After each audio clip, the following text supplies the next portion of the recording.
Sí, vamos a conversar con Kiara de inmediato, por supuesto.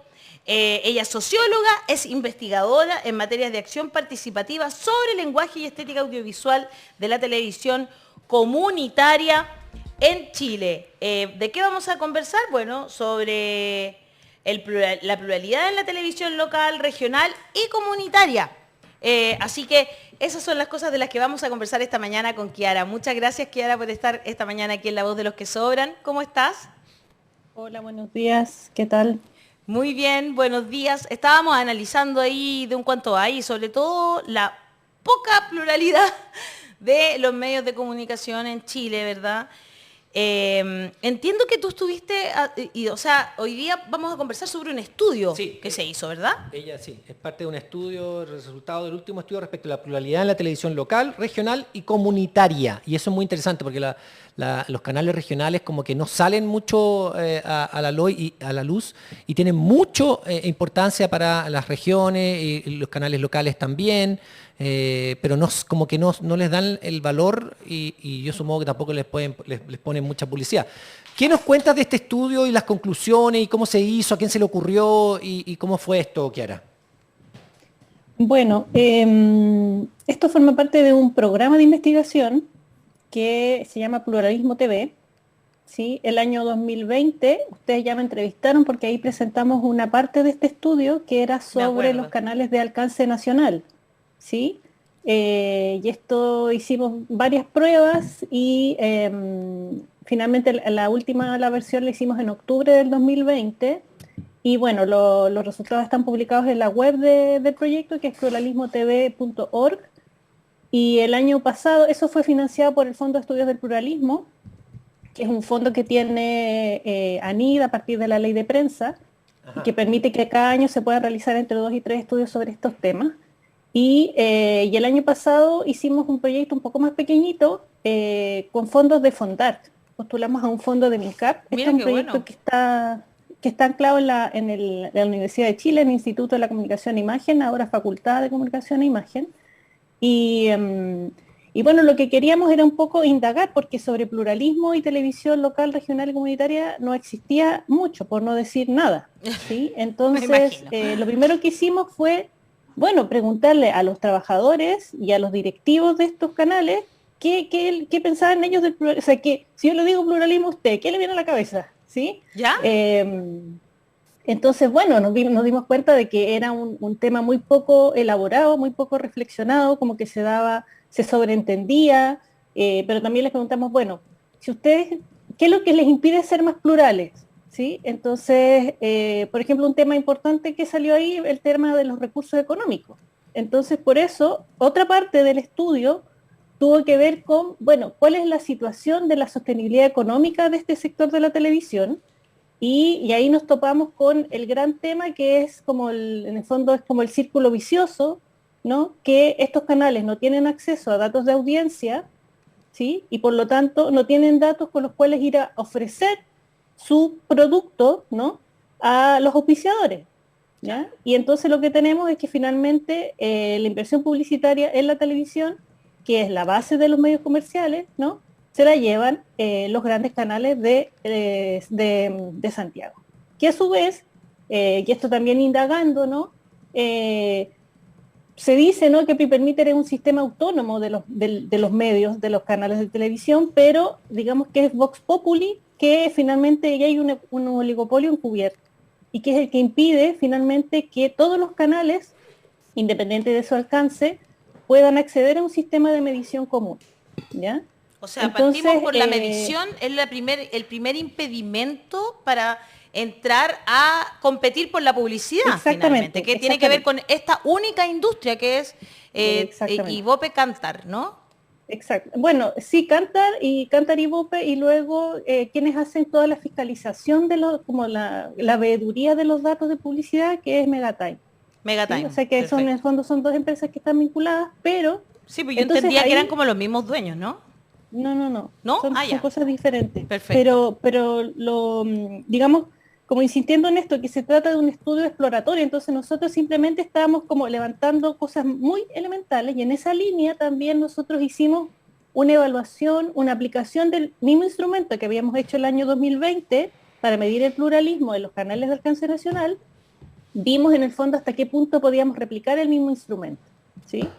Y hicimos pequeños ajustes y lo pudimos aplicar, y si bien lo aplicamos con mucho menos emisiones, es decir, por eso que nuestros datos son como que los tratamos de hablar de manera muy cuidadosa, pero el dato más duro es que finalmente el pluralismo que encontramos fue menor en términos de las notas finales, ¿no?, que en los canales de alcance nacional. O sea que en el fondo que el problema del pluralismo es mucho más grave de lo que pensamos que es grave. Para poner ¿ya? acento en esto, hay menos pluralidad en los canales regionales y comunitarios que en los canales de alcance nacional.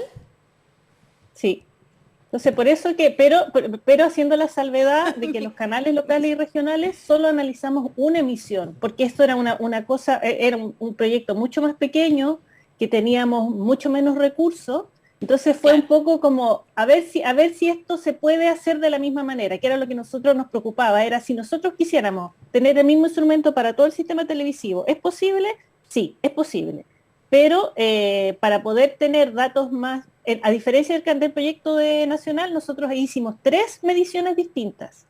Acá solo hicimos una. Perfecto. Entonces por eso que este es un dato que lo tratamos con mucho cuidado por lo mismo. Es decir, claro, que es un dato que mucha nos responsabilidad preocupa como antecedente, para, exacto, sí, nos sí. preocupa como antecedente, sí, pero que vemos que es necesario seguir trabajando. Mira, a ver, oye, voy a abrir los resultados cuantitativos. https:// no sé qué, pluralismo... No, tv.org. Sí. Los que quieran entrar, aquellos que quieran visitar y conocer de este tema del pluralismo en la televisión, tanto regional, bueno, este pequeño estudio que hicieron ahora, pero además el estudio que se hizo antes, está en pluralismotv.org, para que puedan entrar. Aquí está, Canal Regional de Tarapacá, se lleva un 3.9, el de la Araucanía, un 3.8, Puerto Montt, un 3.7, Antofagasta, mira que tenemos aquí hartos que trabajaban en Antofagasta. Un 4. Sí, por eso pasan, no tienen rojo, chiquillos. ¡Salvaron, chicos! Se salvaron, con un 4. No, es que se pasó. De verdad que uno queda muy... Un 3.2. ¿Cuál es un 3.2? Santiago. Vemos que hay una deuda muy grande con el pluralismo en los medios, ¿no? Y en particular a mí, que es como el tema que me interesa más, que es la televisión, porque es finalmente el tema, el medio que más influencia tiene, porque es el que la gente más consume, y entonces que además, y ese es otro punto importante, que es en el fondo el origen del proyecto del 2020, la ley del Consejo Nacional de Televisión le impone obligaciones al CNTV respecto de resguardar el pluralismo, y llevamos 30 años sin que esas medidas se tomen. Recordemos un poco, Kiara, entonces, los resultados de la televisión nacional, porque en general el CNTV se enfoca más bien a nivel nacional, ¿no? Porque como son las personas las que tienen que denunciar, es lo que más se ve también, ¿no? Pero recordemos algo de los resultados de ese estudio. Yo lo tengo aquí abierto, pero recordémoslo juntas, porque... es interesante porque ustedes pasaron por distintos tipos de programas. Esto es científico, evidentemente, está hecho con el método científico, pero en general, ¿tu percepción es que hoy día se mantienen estos resultados? Recordemos primero los resultados, más o menos. Sí. En los matinales. Sí, no, yo justo estaba revisando estos días porque vamos a publicar un libro sobre este tema. Entonces volví a revisar algunos de los resultados y, por ejemplo, el tema de la presencia de la información policial en noticieros y en matinales. Pero es una cuestión ya, no es del 2020 o 2022, no, es del 98 en adelante. ¿Ya? ¿Sí? Es decir, hay mediciones sistemáticas sobre los contenidos en los noticieros que dicen que la seguridad ciudadana, la delincuencia común, es el tema principal, o si no, uno de los 3 principales de todos los noticieros, ¿ya? ¿Y eso por qué? Y lo que nos sorprendió, espérate, y lo que nos sorprendió también fue que en los matinales lo encontramos. ¿Y qué es lo grave de estas dos cosas? Es que estamos hablando de programas franjeados. ¿Qué quiere decir esto? Que son el mismo programa a la misma hora, pasando el mismo contenido. En todos los canales. ¿Sí? En todos los canales de alcance nacional. Ya, perdón, Kiara, pero yo te puedo preguntar, ¿por qué? Po? O sea, ¿qué es lo que crees tú de esto? Porque obviamente hay un tema de razones, motivaciones. Porque hay un exceso de contenido policial, finalmente. Esa es la pregunta del millón. Sí. Sí, bueno, es que ahí ya tenemos que ir a las, ¿cómo se dice? A las hipótesis más... Juéguesela, pues, doña ¿no? Kiara, juéguesela. Bueno, desde que se instala la transición a la democracia, la tesis, digamos, que está instalada en la gente que estudia estos temas más como de criminalidad y todo, es que finalmente hay un desplazamiento de la figura del enemigo interno del terrorista al delincuente común. ¿Sí? Y entonces esta idea entonces el terror ya no se instala respecto de la figura del terrorista, ¿no? Que había sido como la lectura de la dictadura sobre quién es el enemigo, y ahora es el sujeto masculino, pobre, sin trabajo. El migrante. ¿Sí? Y ahora, bueno, y el migrante, el y tren de Aragua. Los mapuches, ¿no? Entonces como que se va ahí como configurando un discurso, ¿no? De construcción del enemigo, que está completamente fuera o sea, que durante mucho tiempo estuvo fuera de la realidad, ¿sí? Porque yo estuve haciendo estudios sobre esto en los años 2000, y, por ejemplo, lo que encontramos en ese momento era que era más coherente la relación entre la percepción de miedo de las personas y la cantidad de información que pasaba en los noticieros que los datos de denuncias de delitos. Claro. Es decir, las denuncias de delitos estaban por aquí abajo y la sensación de temor y la cantidad de información que circulaba estaban por aquí arriba. Y ¿sí? eso, mostrar esas imágenes, generalmente, por ejemplo, ayer partió el noticiero, la mayoría de los noticieros partieron con que se habían atentado incendiarios en el sur y mostraban el incendio y las llamas, y el incendio y las llamas y música, y eso provoca un morbo que es real, y uno se queda pegado, pues sí es verdad esa cuestión también, ¿no? Uno ser humano que tiene pulsiones que en ocasiones no comprendemos, no es tan racional, se queda pegado ahí, se queda pegado en las llamas, se queda pegado en la señora reclamando porque le hicieron una encerrona. ¿Qué responsabilidad tenemos nosotros, consumidores también de televisión, en que estos sean los temas que están, que como bien tú dices, se hacen casi en cadena nacional? Sí, no, sí, es una cosa bien compleja porque bueno, como que en el fondo alimenta también una cierta animosidad, ¿sí? Y a mí lo que más me preocupa, digamos, sociológicamente hablando, es el tema de la desconfianza. Eso es como desconfiar del otro, pensar que siempre el otro quiere hacerte algo malo, ¿sí?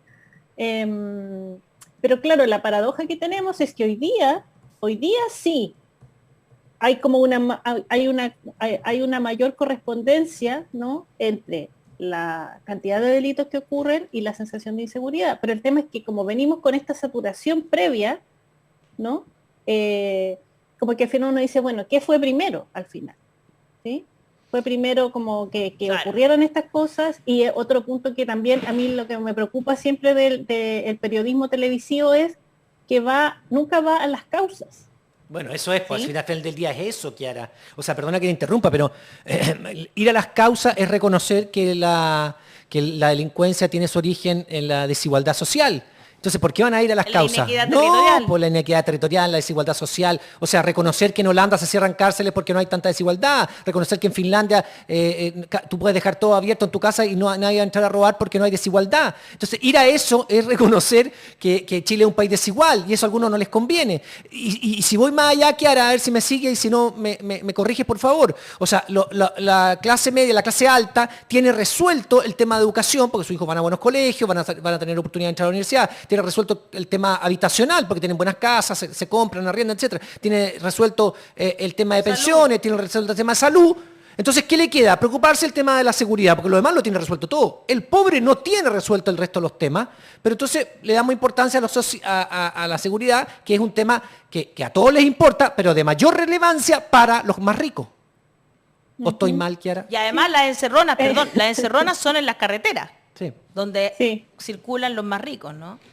Sí, no, bueno, eso es un punto que me ha llamado la atención a propósito de esta información que salió ayer, ¿no? Que es como, sí, efectivamente hay un tema con la inseguridad en las autopistas concesionadas y es como ya, pero ¿y qué pasa con los privados? Si son autopistas concesionadas, ¿no debería haber también una mayor responsabilidad de ellos? Eso lo escuché ayer, Kiara, eso de que las autopistas tendrían que hacerse cargo. Hay una discusión ahí porque dicen, no, pero si eso, la seguridad pública... Dijo el subsecretario de Prevención del Delito. Sí, uno podría decir que esos temas son de seguridad, son del Estado. Pero por otro lado, uno podría decir, ¿sabe qué? Usted administra las concesiones, las autopistas. ¿Tiene cierta responsabilidad? Hay una discusión ahí, pero antes de eso, a mí me parece que hoy día, y por eso decía, efectivamente, hoy día estamos en un momento distinto, Claro.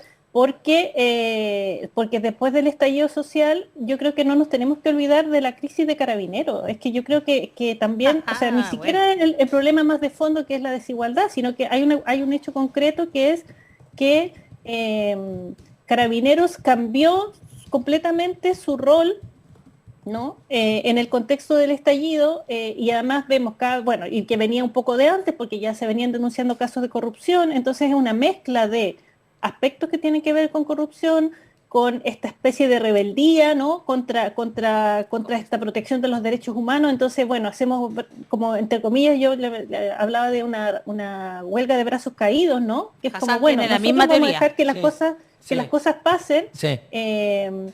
Y bueno, y hay una crisis y hay gente que se está saliendo digamos, de la institución, etcétera. Entonces, claro, es un problema que es mucho más complejo que simplemente contar delitos, que es lo que están haciendo los noticieros y los matinales, que de verdad que a mí me tiene como muy en shock, digamos.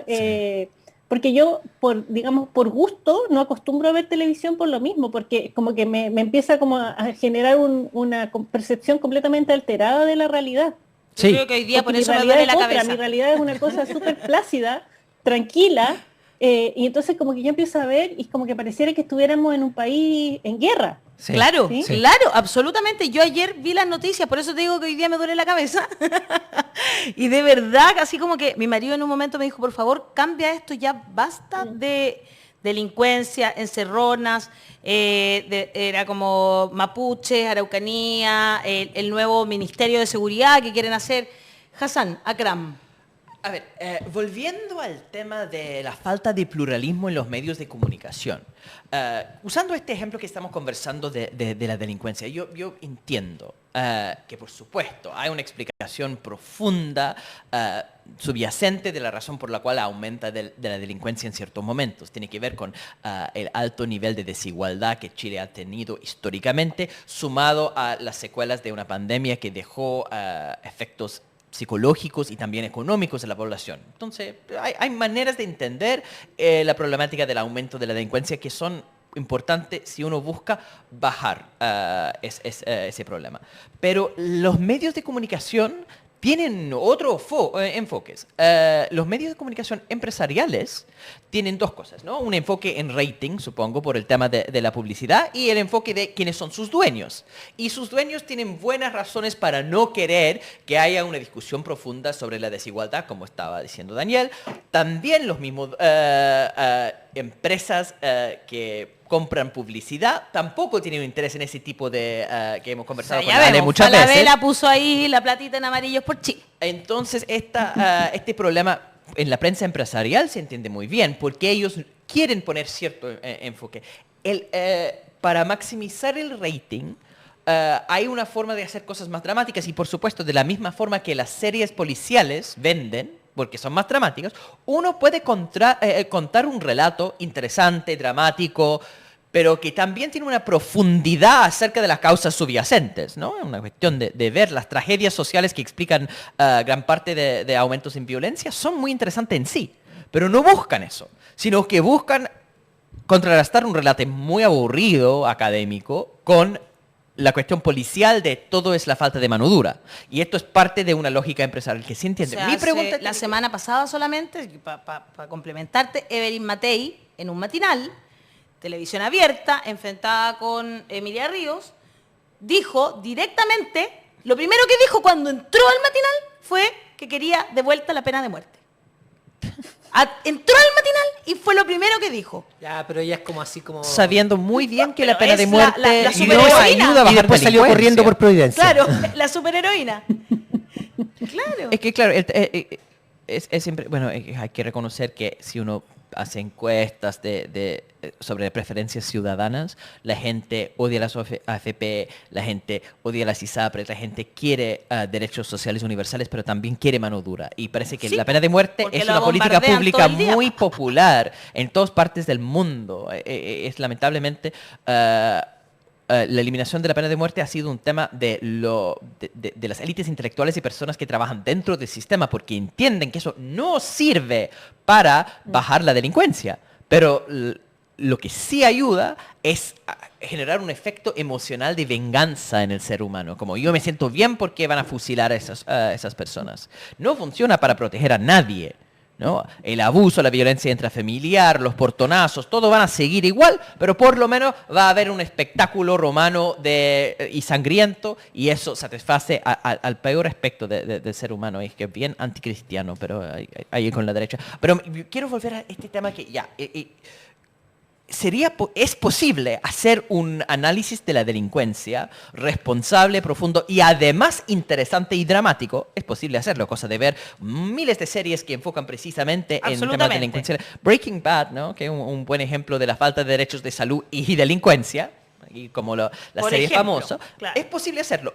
La televisión empresarial tiene buenos incentivos para no hacerlo, porque parte de la lógica, lo que yo insisto es, cuando uno tiene un canal público, que supuestamente tiene otro enfoque, ¿por qué reproduce exactamente la misma pauta de la prensa empresarial? ¿Y qué podemos hacer al respecto? Buena pregunta, Kiara. ¿Qué te parece? Bueno, es que el tema es que nosotros tenemos una televisión pública que de pública solo tiene el nombre de pública, ¿sí? Y que tiene una ¿cómo se dice? Una gobernanza partidista. Pero eso es todo lo que, comillas, tiene de público, porque en la práctica está obligado a autofinanciarse igual que los canales privados, solo que además tiene unas obligaciones públicas extra. Es decir, es un canal que está, por ser público, está castigado, ¿sí? Entonces, claro, uno lee las orientaciones programáticas, uno lee la ley de TVN y se da cuenta que, bueno, no sé si ustedes la han mirado con detención, pero es igual, las obligaciones de TVN son iguales a las obligaciones del CNTV. Es decir, no hay mucho más por encima de las obligaciones que se le imponen al resto de los canales, ¿sí? Pero además, insisto con esto, que tiene unas obligaciones propias y además tiene que responder y ha respondido hasta ahora al binominal, ¿sí? Entonces, claro, mientras no cambiemos qué es lo que vamos a entender por medios públicos o por comunicación, sistema de comunicaciones públicas, y vamos a entender esta especificidad y vamos a establecer que la televisión pública tiene un rol diferenciador en el sistema, entonces cualquier cosa que digamos cae en saco roto. Entonces, ¿la televisión pública para ti debería sacar el rating, por ejemplo? Y tener un financiamiento distinto. Claro, y otro método de O financiamiento. sea, por supuesto, o sea, no solo, a ver, tiene que tener un rol diferenciado, primero que nada, ¿sí? Luego, tiene que tener otro sistema de financiamiento que debiera incluir dinero estatal del Estado, pero no solamente, y a su vez debiera tener otro tipo de gobernanza, ¿sí? Perfecto. Que no estuviera anclada a los partidos, ¿sí? Porque hablamos de medios autónomos, ¿no? De medios públicos autónomos, pero si seguimos anclando eso que el Parlamento lo tiene que avalar, que el presidente decide quién preside el directorio, entonces ¿de qué autonomía me están hablando? ¿Sí? Absolutamente. Y de hecho, entonces, hoy día salen... ¿Qué te parece esa carta que escribieron 3 directores que son de derecha y que apoyan a Matías del Río, como que que Que no pasó por ellos la Claro, decisión, que no se los avisó. consultó, cuando nunca se les ha tomado nunca se les ha tomado, ellos Porque tienen además no las lo directrices. echaron, ¿ah? Yo quiero dejarlo súper claro porque parece ahora que lo hubieran echado de TVN a Matías del Río. No, pero ni siquiera. Eso no sucedió. Pero si ni siquiera Solo se- lo sacaron de la conducción de un Sí. programa. No, yo algo creo que, mira, lo jamás se le ha importante preguntado al creo que- directorio. Nunca se le ha preguntado En al el directorio. caso de esa carta, a mí lo que me parece importante es que es un voto minoritario, o sea que porque son 7 Sí. y estos son Sí. 3. Entonces Sí. como que ya, es una pataleta de la minoría que está diciendo, oye, a nosotros no nos parece bien, muy bien, te llamaremos, no sé. Como- Bueno, así, eso mismo debería decir el presidente. Bueno, y eso es Marco. lo es que eso es lo que es que es muy muy importante lo que acabas de decir, Kiara, porque en el fondo el Estado más bien no el Estado, el gobierno de turno hoy tiene instrumentos para hacer mejor las cosas, ¿no? Como por ejemplo contar lo que habla la nueva Constitución, informar de mejor manera. Tiene instrumentos, tiene 4, supone, directores en TVN, como para, por ejemplo, poner un programa todos los días en que cuente qué dice la Constitución, ¿no? Que informe a la ciudadanía, mira el artículo tanto y lo explica, etc. Pero hacen uno que es temático, pero es que la conductora es Constanza Santa María. Bueno, pero es que ese es de polémica, no es explicativo. Claro, Ya. claro. Entonces, Bueno. y lo otro, bueno, tienes arma y no la usa. Ahora, para llegar a esto que tú me dices de rol diferenciado, financiamiento distinto, estoy leyendo lo que tú dijiste, y otro tipo de gobernanza, necesita un cambio de la ley. Bueno, pero si eso es lo que está en la Constitución, pues, en la nueva. Bueno, pues eso lo estoy diciendo, po. De Gracias. hecho, claro, ayer leí los artículos que tenían que ver con pluralismo en los medios de comunicación. Eso es, po. Y efectivamente está, o sea, eso nos dará pie para hacer una nueva ley de televisión pública y esperamos una nueva ley de medios. César Villalobos dice, nosotros la comunidad de los que sobran hace mucho que apagó la televisión, por eso estamos acá y apoyando con nuestro like. Gracias, César, que siempre recuerda lo del like. Sotelio dice, pucha que se aprende en este programa. La profundidad del contenido debería ser parte de los medios masivos. Siempre pensé en el morbo de la televisión por la delincuencia. Nunca en la idea del enemigo. Claro, es la idea del enemigo, es bombardear. Y en época de campaña, estos... Se profundiza, po. Era por justo lo que le supuesto. quería preguntar a Kiara. Si siente que es una estrategia, efectivamente, Sí, y, por y que supuesto, o esto sea, se exacerba, digamos. Sí, está muy tóxica digamos, el debate público, está muy tóxica porque lo que yo siento es que hay una permanente provocación de parte de la derecha, y que luego se victimiza. Sí, pero a ver, se victimiza, pero con un instrumento que hoy día tiene y que no maneja el gobierno. Entonces, a mí es como seguir más, es más de lo mismo, no sé si estáis de acuerdo. O sea, sí, pero insisto en esta exacerbación porque es como yo voy a hacer mi show, ¿no? Sí, sí. Y voy a ver a quién provoco y provoco una reacción y luego me victimizo y digo, ay no, me están cancelando, me están vulnerando mi libertad de expresión. Entonces es un juego muy perverso, porque claro, uno quiere reaccionar, porque uno efectivamente se siente provocado o provocada, Pero, ¿sí? Y le da rabia porque no le parece justo, porque entonces es súper difícil el equilibrio entre como tratar de ponerse en otro espacio para la discusión o rebajarse y en el fondo como que pisar el palito, que es lo que a mí me parece que es lo que está pasando con algunas decisiones, acciones que se toman precisamente para contrarrestar estas supuestas como malas prácticas, ¿no? De desinformación, etcétera, pero que al final, por cómo están articuladas, terminan haciendo como que el que quiere prevenir las malas prácticas termine siendo la mala persona de la relación. Y eso pasa porque además tienes toda la prensa a tu favor, o sea, no es solamente... porque si fuera como tú dijiste tú en un principio, fuera un berrinche, nadie lo pescaría, pero cuando ese berrinche tiene toda la prensa empresarial a su favor... No, eso mira, provoca... de hecho, a mí lo de Matías del Río me llamó la atención porque empecé a leer como no sé, por ahí por el sábado, y yo leía las notas en la Tercera y en el Mercurio, y yo decía, ya, pero aquí hay puros trascendidos. Sí. Aquí yo no leo ninguna declaración oficial, no leo ninguna entrevista a alguien con nombre y apellido que esté dando una opinión. Sí. ¿Sí? Y entonces sobre eso se arma un discurso, y yo veía como que crecía, Y ayer hay una declaración pública y dice, esto se decidió, porque además es como que los diarios se lo cubren que esto fue porque Nidia Palma dijo no sé qué, y es como, no, aquí la que está diciendo TVN es, esto se decidió antes, ¿ya? Claro. Entonces, Sí, dijo claro, que había uno sido dice- la semana pasada, de hecho. claro, fue a la semana antes de que se saliera eso, entonces, claro, ahí uno dice, o sea, ahí uno entiende cómo opera, y por eso que uno tiene que tener mucho cuidado con qué herramientas entra en la argumentación, porque no podemos alimentar los rumores, Claro ¿sí? que sí. Porque hasta ayer eran solo rumores, porque además es como que no, lo sacaron, y es como, bueno, no va a dirigir este programa por una serie de decisiones internas, ¿no? Pero va a dirigir estos otros programas, entonces, ¿cuál es el problema? O sea, como que los canales hacen eso todo el tiempo. Me parece muy interesante lo que estamos conversando y por eso mismo queremos sumar una invitada también a esta misma discusión que ya estamos teniendo y que tiene que ver con la pluralidad de los medios de comunicación, el rol de la televisión pública. La comunicación veraz. Exactamente, que exista comunicación veraz y no fake news, como lo ha dicho el propio Colegio de Periodistas, y es por eso que tenemos también aquí en el estudio a Ethel Pliskov, quien es presidenta del Tribunal de Ética del Colegio de Periodistas. Ethel, muchas gracias por estar esta mañana aquí en La Voz de los que Sobran. Gracias, Alejandra.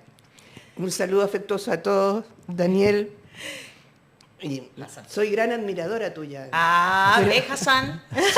Pero absoluta, no te imaginas lo que yo he aprendido leyéndola. Los cosas libros de Hassan. Sí, Claro. por supuesto. Pero además quiero mandar un abrazo a Kiara. ¿Se conocen? Pero es que con Kiara, ya hace varios años, ya cuando estaba Javiera Olivares, presidenta del Colegio Periodista, yo con ella aprendí la importancia del espectro radioeléctrico.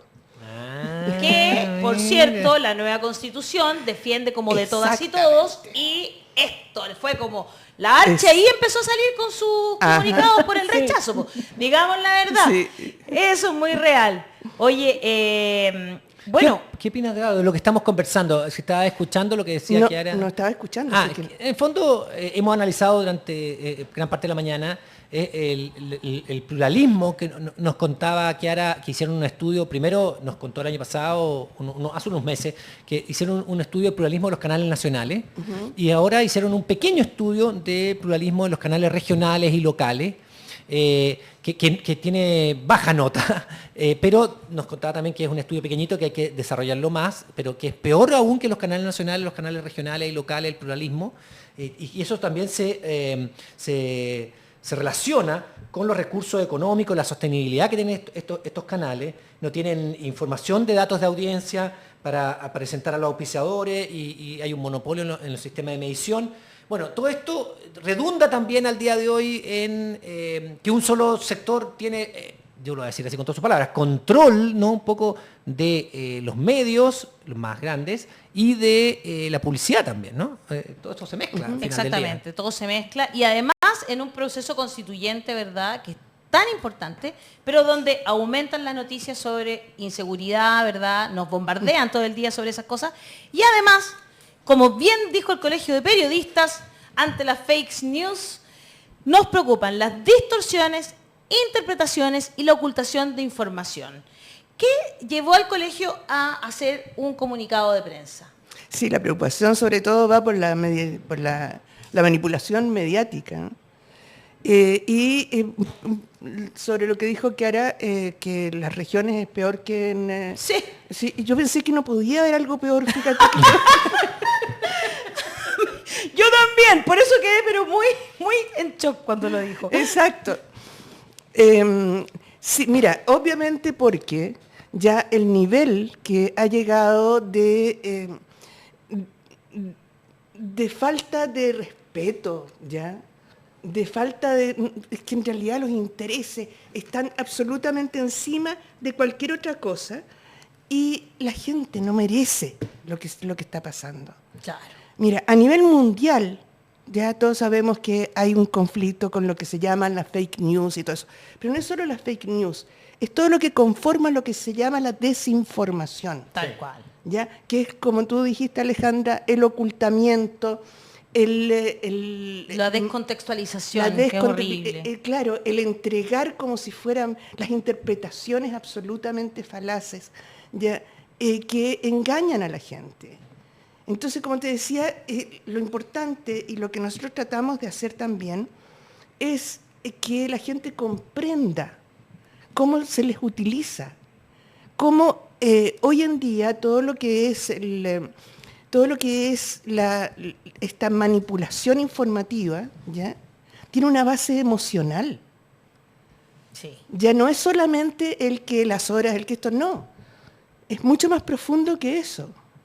O sea, hay, ponte tú, unos estudios, y están determinados, sobre la manipulación mediática y que están refrendados por Chomsky, perdónenme, pero es uno de los más grandes estudiosos de las comunicaciones, y las cosas que dice, ¿ya?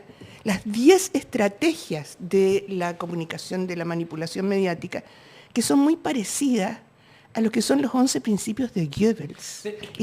Perdón, tengo que interrumpir. ¿Eso existe en verdad? Porque mira... ¿Lo de Goebbels? Sí, es que por eso quiero que lo explique, porque siempre se dice, Jaime Guzmán asumió esos 11 principios de Goebbels para explicar... La Fundación Jaime Guzmán no. Ya, pero ¿eso es verdad?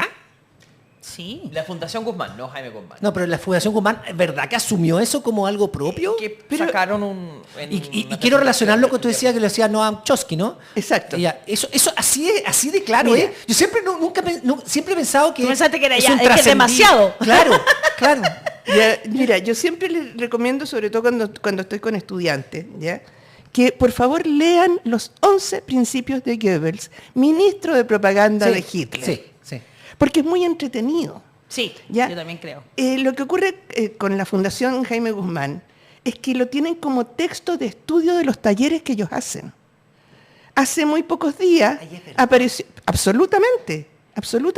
Mira, yo me acuerdo cuando recién asumieron Camila Vallejos y Giorgio Jackson como diputados, ya que ellos denunciaron lo que se estaba haciendo, o sea, que era este texto que estaban enseñando en los talleres de la Fundación Jaime Guzmán. En esos momentos ellos sin saber qué eran los 11 principios de Goebbels. Mira. Entonces, perdona, pero lo entretenido de esto es leerlos. Exactamente, por ejemplo. Es que lo que pasa es que lo dijo nuestra editora. Efectivamente, yo quería ir al primero, que fue lo primero que nos dijo Kiara.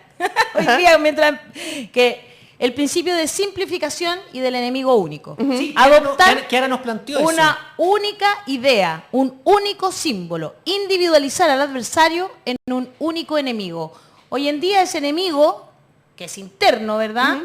Es el delincuente que... Pero igual migrante, igual mapuche. Pero es que en la convención hicieron lo mismo con los pueblos originarios. Buscaron ese enemigo, lo hemos conversado acá. Sí. En la convención la derecha buscó un enemigo, que decir que no respetaba la nacionalidad, que se iba a patronar, y fueron los pueblos originarios. Y han seguido con ese discurso la derecha. Entonces, efectivamente, yo lo escuchaba, pero nunca pensé que fuera tan explícito. Estoy anonararo. Bueno, y en términos políticos, en Chile, ya el enemigo es el Partido Comunista. Claro, pero también, es que no, cambió del PC a los pueblos ahora originarios. Sí, po. se ha modernizado. Hoy, en la convención, exacto, en la convención hasta que terminó, pues. Sí. ¿Ya? Porque Primero obviamente terminó la convención del Partido Comunista. Primero era la convención comunista y ahora Claro. es la constitución plurinacional. Claro, la constitución de los comunistas, Sí, que claro. es lo que hay que votar. Sí. O sea, ya son niveles, pero siguen punto por punto. Yo le decía, lo entretenido de esto es buscar los principios de Goebbels que están en YouTube, todos los pueden ver. Lo ¿ya? voy a buscar. Y jugar Ahí con están, ¿eh? y jugar con cuando ustedes escuchan y ven a los políticos de derecha especialmente, ¿ya? Cómo van elaborando sus argumentos. Y pueden ir tiqueando. Claro, mira, el principio de la transposición, ese me gusta mucho a mí porque lo usan mucho. Cargar sobre el adversario los propios errores o defectos, respondiendo el ataque con el ataque. Si no puedes negar las malas noticias, inventa otras que las distraigan. Exactamente. Eso lo hacen permanentemente. Kiara, ahí quiero llevarte a eso. ¿Tú crees que en los estudios que hicieron en el año 2020 se veía esto como de tapar malas noticias con otras más espectaculares? Es que nosotros no hicimos ese tipo de análisis, porque ese es un análisis más de discurso. De fondo. Claro. O sea, digamos como que lo que podemos decir sobre eso son más bien impresiones, pero no es algo que nosotros medimos, porque eso requiere de otro tipo de instrumentos. Nuestro instrumento fue mucho más cuantitativo y más de análisis de contenido que análisis de discurso. ¿Y cuál Entonces fue tu era como impresión al contar- respecto, después de haber estado viendo tele tanto rato como objeto de estudio?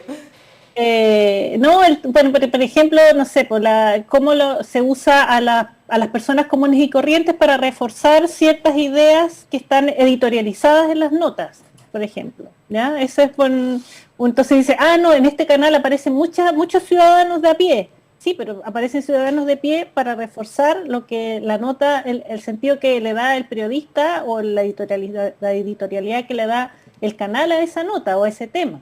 Es ¿sí? tanto Entonces, así que también es otro principio, el principio de la vulgarización. Toda propaganda debe ser popular, adoptando su nivel al menos inteligente de los individuos a lo que va dirigida. Eso se veía, no sé Daniel, si tú lo viviste, pero al menos yo que estuve en televisión, era muy común.